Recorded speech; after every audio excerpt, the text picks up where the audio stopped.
നമസ്കാരം. കടിച്ചതിലും വലുതാണ് അളയിലിരിക്കുന്നത് എന്ന് പറഞ്ഞ പോലെ ഒരവസ്ഥയായി ഗവർണറുടെ കാര്യത്തിൽ പിണറായി വിജയൻ്റെ ആദ്യ അനുഭവം. പുതിയ ഗവർണറായി സത്യപ്രതിജ്ഞ ചെയ്ത രാജേന്ദ്ര വിശ്വനാഥ് ആർലേക്കർ മുൻ ഗവർണറായ ആരിഫ് മുഹമ്മദ് ഖാനേക്കാൾ കേരള സർക്കാരിന് തലവേദനയുണ്ടാക്കും എന്നുള്ള സൂചന നൽകിക്കൊണ്ട് തന്നെയാണ് അദ്ദേഹത്തിൻ്റെ സത്യപ്രതിജ്ഞാ ചടങ്ങിന് ശേഷമുള്ള സംഭവങ്ങൾ രാജ്ഭവനിൽ അരങ്ങേറിയത്.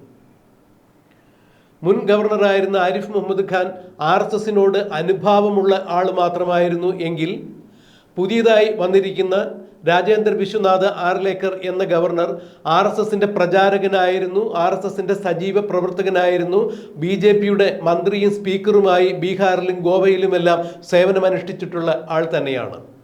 അതായത് ആരിഫ് മുഹമ്മദ് ഖാനേക്കാൾ 100 ഇരട്ടി പത്തിയും വിഷവും ഉള്ള വൈരവുമുള്ള ആൾ തന്നെയാണ് രാജേന്ദ്ര വിശ്വനാഥ് ആർലേക്കർ എന്ന പുതിയ ഗവർണർ എന്ന പാഠം പിണറായി വിജയനും CPM വന്ന വരവിൽ തന്നെ തിരിച്ചറിഞ്ഞിരിക്കുന്നു. മുൻ ഗവർണറായിരുന്ന ആരിഫ് മുഹമ്മദ് ഖാൻ സർക്കാരുമായി പിണറായി വിജയനുമായി നേർക്ക് നേർ കൊമ്പ് കോർക്കുന്ന കാഴ്ചകൾ പലതും കേരളം കണ്ടതാണ്. ഒടുവിൽ SFI കുട്ടികളെ തെരുവിലിറക്കിക്കൊണ്ട് ഗവർണറെ തെരുവിൽ കൈകാര്യം ചെയ്യുവാൻ വേണ്ടി പിണറായി വിജയനും CPM നടത്തിയ ശ്രമങ്ങൾ അതേ നാണയത്തിൽ തന്നെ തെരുവിൽ ഒരു കസേര വലിച്ചിട്ട് ഗവർണർ ആരിഫ് മുഹമ്മദ് ഖാൻ കുത്തിയിരുന്ന് സമരം നടത്തി പിണറായി വിജയനും സർക്കാരിനും എതിരെ വലിയ ഭീഷണി ഉയർത്തിയ കാഴ്ചയെല്ലാം കേരളത്തിന് ഇനിയും മറക്കാൻ സാധിച്ചിട്ടില്ല.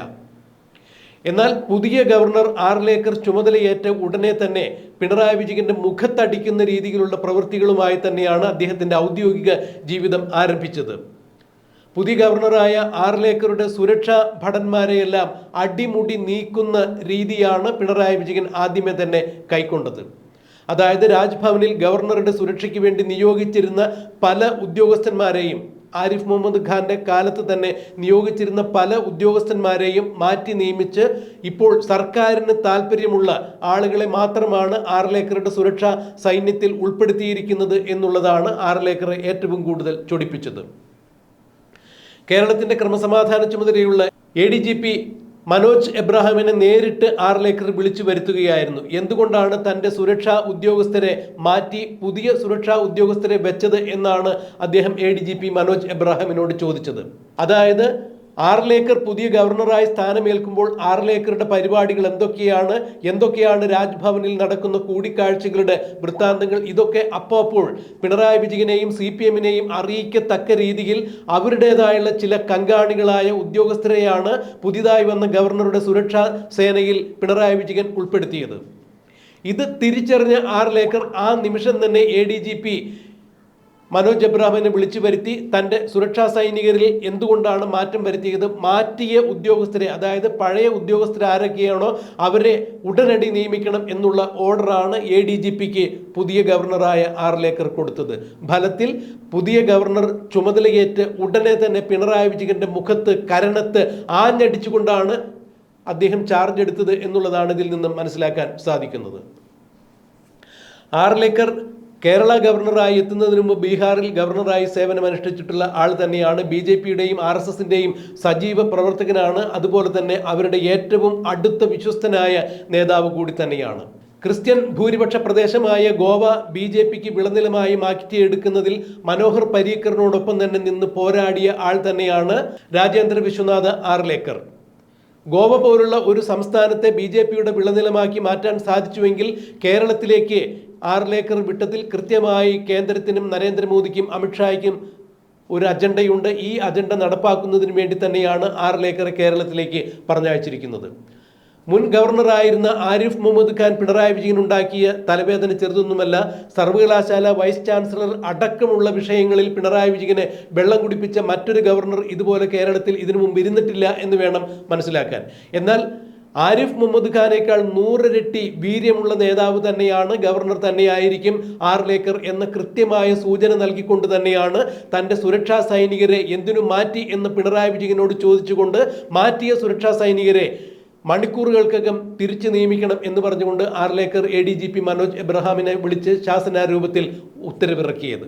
എന്നാൽ പുതിയ ഗവർണറുമായി അസ്വാരസ്യം ഉണ്ടാക്കുവാൻ പിണറായി വിജയൻ ഒരു കാരണവശാലും തയ്യാറല്ല. കാരണം പഴയ ഗവർണർ ആരിഫ് മുഹമ്മദ് ഖാൻ പിടിച്ചു വച്ചിരിക്കുന്ന പഴയ പല ബില്ലുകളുമുണ്ട്. നിർണായകമായ പല ബില്ലുകളും മാറ്റിയെടുക്കേണ്ടതുണ്ട്. അതിന് ഗവർണർ ഒപ്പ് വച്ചാൽ മാത്രമേ സാധിക്കുകയുള്ളൂ. അതുകൊണ്ട് പുതിയ ഗവർണറായ ആർലേക്കർ പിണക്കുക എന്നുള്ളത് പിണറായി വിജയനെ സംബന്ധിച്ചിടത്തോളം ആലോചിക്കാൻ കൂടി വയ്യ. പുതിയ ഗവർണറുമായി നയപരമായ ഒരു ധാരണയിൽ പോകാനായിരിക്കും പിണറായി വിജയൻ എപ്പോഴും താല്പര്യം കാണിക്കുക. എന്നാൽ പുതിയ ഗവർണറായി സ്ഥാനമേറ്റ ഉടനെ തന്നെ ആർലേക്കർ താൻ എന്തായിരിക്കും, തൻ്റെ പ്രവൃത്തികൾ എന്തായിരിക്കും എന്നുള്ളതിൻ്റെ കൃത്യമായ സൂചന പിണറായി വിജയന് നൽകിക്കഴിഞ്ഞിരിക്കുന്നു. ഇത് CPM-നും പിണറായി വിജയനും വലിയ തലവേദനയുണ്ടാക്കുന്ന പ്രവൃത്തി തന്നെയായിരുന്നു. ADGP മനോജ് എബ്രഹാമിനെ വിളിച്ച് കൃത്യമായ നിർദ്ദേശങ്ങൾ ഗവർണർ കൊടുത്തിരിക്കുന്നു. അതായത് താൻ അറിയാതെ തൻ്റെ സുരക്ഷാ സന്നാഹങ്ങളിലും തൻ്റെ കാര്യപരിപാടികളിലും ആരെങ്കിലും ഇടപെടാൻ ഉദ്ദേശിച്ചിട്ടുണ്ടെങ്കിൽ അത്തരം നടപടികളൊന്നും വില പോകുന്നതല്ല. സർക്കാരിന് കൃത്യമായ ഒരു തിരിച്ചടി തന്നെയാണ് ഇത് എന്നുള്ളതാണ് ഇതിൽ നിന്നും മനസ്സിലാക്കാൻ കഴിയുന്നത്.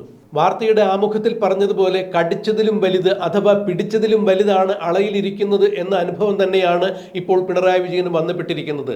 ഗവർണർ ആരിഫ് മുഹമ്മദ് ഖാൻ ഉണ്ടായിരുന്ന അവസരത്തിൽ വളരെ ബുദ്ധിമുട്ടുകൾ സഹിച്ചിരുന്ന പിണറായി വിജയനും CPM സർക്കാരും ഇപ്പോൾ ആർലേക്കർ ഗവർണറായി വന്നതോടുകൂടി ആരിഫ് മുഹമ്മദ് ഖാൻ പിണറായി വിജയൻ സർക്കാരിനെ ഏൽപ്പിച്ച കനത്ത പ്രഹരത്തേക്കാൾ 100 ഇരട്ടി പ്രഹരം അനുഭവിക്കേണ്ടതായി വരും, മര്യാദയ്ക്ക് നിന്നില്ല എന്നുണ്ടെങ്കിൽ എന്നുള്ള കൃത്യമായ സൂചന തന്നെയാണ് ഇപ്പോൾ ആർലേക്കർ പിണറായി വിജയനും CPM സർക്കാരിനും നൽകിയിരിക്കുന്നത്. ഇനി എന്തായിരിക്കും ഗവർണറുടെ നടപടിക്രമങ്ങൾ, പിണറായി വിജയനും ഗവർണറും തമ്മിൽ ഏത് തരത്തിലായിരിക്കും മുന്നോട്ട് പോകുക എന്നുള്ളതെല്ലാം നമുക്ക് വഴിയെ കണ്ടറിയാം, കാത്തിരിക്കാം.